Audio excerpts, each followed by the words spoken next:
Boa tarde, boa noite. O tema do nosso trabalho é corrosão do alumínio e efeitos sobre a impedância eletroquímica. O grupo é composto pelo Guilherme Bittencourt, por mim, Laís Cristina, e pela Laura Sobral. Os materiais que nós utilizamos foram uma lata de energético Monster, uma lixa, solução etanólica de fenolftaleína, uma pinça metálica, 2 becquerels de 100 ml, solução de hidróxido de sódio 6 molar, tesoura, potencial estato e, juntamente com o software ANOVA 2.5, ácido nítrico 65%, soda de estânio e 2 eletrodos de cobre. Bom dia, meu nome é Laura de Medonho Sobral e eu vou falar um pouco do nosso trabalho, que consiste em corroer alumínio em meios ácidos e básicos e quantificar essa corrosão através de impedância eletroquímica. A gente sabe que o alumínio é um material muito utilizado, principalmente em embalagens de bebidas e alimentos. Isso porque ele é muito resistente à corrosão. Isso ocorre porque ele, em contato com oxigênio, ele sofre passivação. O que é passivação? Passivação vai ser a formação de uma película, um filme passivante, que vai ser formado através da reação entre alumínio e o oxigênio. No caso, vai formar um óxido de alumínio. E isso vai proteger o restante da peça de sofrer corrosão. No caso, a gente usou uma latinha de Monster, que é feita de alumínio nem 100% puro, e a gente lixou a parte do revestimento orgânico dele, que é usado para proteger o material inteiro, manter as condições de temperatura e pressão e garantir o gosto. A gente lixou essa região, cortamos em pedacinhos de 1 centímetro e preparamos soluções de hidróxido de sódio, como pode ser visto no vídeo, e de ácido nítrico. Isso porque, segundo a literatura, o alumínio sofre corrosão uniforme em pHs muito ácidos e muito básicos, ou seja, maiores que 9 e menores que 3. Por isso a gente trabalhou com essas duas soluções. Como a gente está podendo acompanhar aí no vídeo o preparo dessa solução.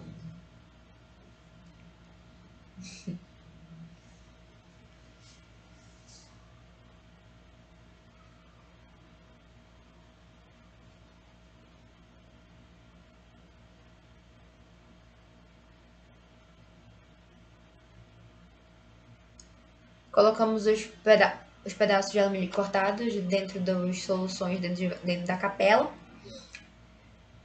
E de início a gente já pode ver que no hidróxido de sódio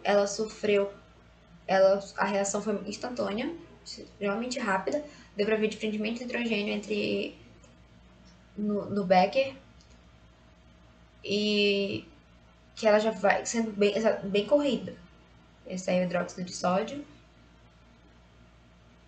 Ela é a peça extremamente corrida. A gente deixou uma média de 15 a 30 minutos e até mais ou menos 1 hora.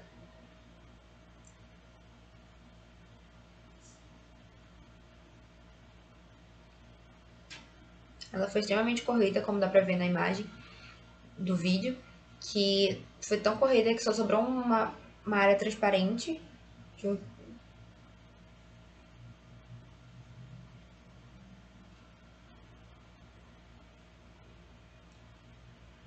E esse foi o de ácido nítrico. Ela não sofreu tanta corrosão, deu bem errado o experimento quando se tratou do ácido, mas aí a gente vai falar sobre isso um pouco mais lá pra frente.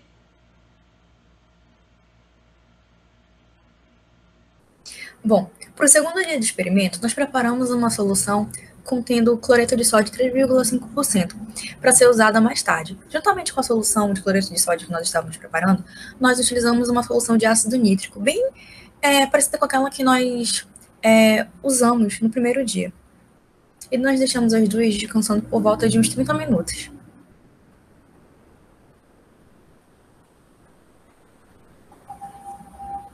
Bom, enquanto as soluções estavam descansando, nós cortamos a nossa amostra em pedaço menor e nós soldamos utilizando estânio com o eletrodo de cobre a nossa amostra.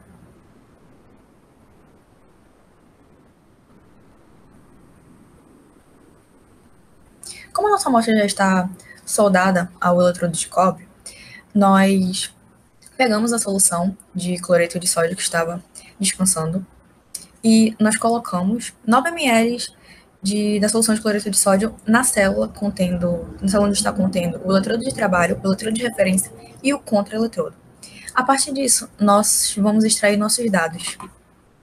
Então, seguindo para a conclusão do trabalho, podemos avaliar individualmente o avanço do processo corrosivo nos dois ambientes simulados, né? Isto é, um altamente rico em ácido nítrico e outro altamente rico em hidróxido de sódio, né? No ácido nítrico, o alumínio evidentemente não apresentou praticamente corrosão significativa, que já era esperado.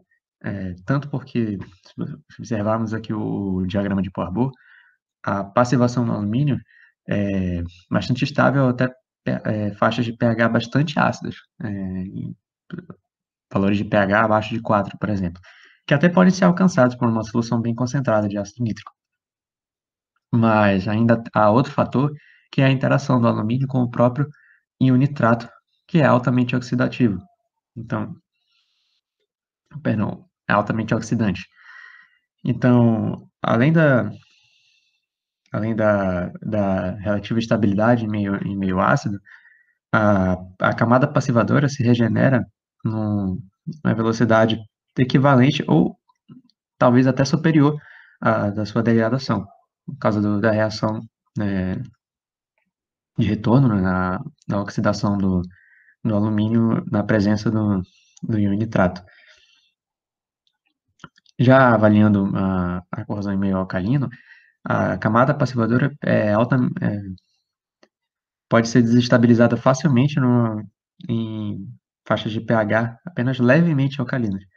Perceba que pelo gráfico, em faixas de pH em torno de 8,5 ou até um pouco a menos, o alumínio perde a sua fase de passivação, a sua camada protetora.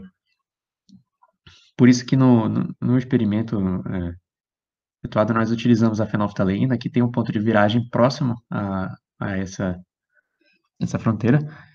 Então, podemos simular um pH levemente alcalino e acompanhar o avanço dessa reação.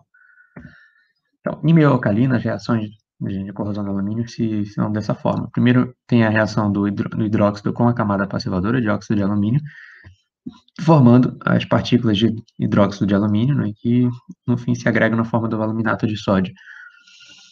Além disso, o próprio alumínio metálico também reage de maneira similar, formando o aluminato e desprendendo hidrogênio gasoso, que pode ser observado na intensa formação, intenso borbulhamento da solução, que refletiu até no fenômeno de autoagitação do corpo de prova dentro da solução. Agora, comentando um pouco sobre a impedância pode ser facilmente resumida a uma diferença de fase entre a aplicação de alternância de potencial e o reflexo da corrente elétrica. Aqui nesse tipo de gráfico se apresenta a componente real da impedância frente à sua componente imaginária. E costuma-se atribuir a componente imaginária a fenômenos físicos como dispersão de calor ou transporte de massa, enquanto a componente real já apresenta as características resistivas e capacitivas do sistema. A vantagem de se utilizar a impedância é que ela é um método sensível para praticamente todas as situações e todo material apresenta um valor característico de impedância. E então é possível acompanhar mudanças nesses valores, né, para caracterizar certas alterações na sua estrutura, como, por exemplo, a corrosão superficial no corpo de prova. E, nesse caso, após a corrosão, o corpo de prova de alumínio, por se tratar de um corpo de prova, uma camada bem fina de alumínio, então a corrosão ganhou bastante intensidade. Infelizmente, o método que adotamos, né, baseados em artigos, todos tratavam sempre de corpos de prova mais robustos. Então, era possível fazer, nesse contexto, essa análise de uma maneira mais precisa. Com a corrosão intensa do corpo de prova, até mesmo dentro da célula eletroquímica, já na presença da solução de cloreto de sódio e aplicação de potenciais altas de frequência, ocorreu que o eletrodo acabou se degradando dentro da célula durante o processo de avaliação e ocasionou um curto-circuito. Então, é possível verificar qualitativamente a presença de uma corrosão acentuada, porque houve um overload do sistema, houve um curto-circuito, que é uma característica, né, de um processo corrosivo, tanto é que o potencial de corrosão também é conhecido como um potencial de circuito aberto. Só que para esse tipo de técnica acabou invalidando a avaliação quantitativa, né, da leitura de impedância, de forma que a gente do jeito que está, não temos como quantificar, né, o processo, apenas identificar que ocorreu. Ficou de maneira bem clara, já que aqui, além da deterioração do próprio corpo de prova dentro da célula, houve o seu desprendimento do resto do eletrodo, com a resina aplicada para fixar o fio de cobre no corpo de prova foi totalmente destruída no início da análise, coisa que não aconteceu nesse momento anterior, onde só havia se feito o banho do corpo de prova em ácido nítrico. Depois que houve o desgaste dentro da solução de hidróxido de sódio, o corpo de prova já não tinha mais estrutura suficiente para aguentar a energia fornecida pelo equipamento durante a análise. E como qualquer outro método analítico, a determinação de impedância para um ensaio corrosivo precisa de vários ajustes no método, né, dos parâmetros adequados para cada situação. E se eu tivesse mais tempo, o interesse seria possível, sim, utilizar um método de impedância para quantificar o avanço da corrosão no corpo de prova.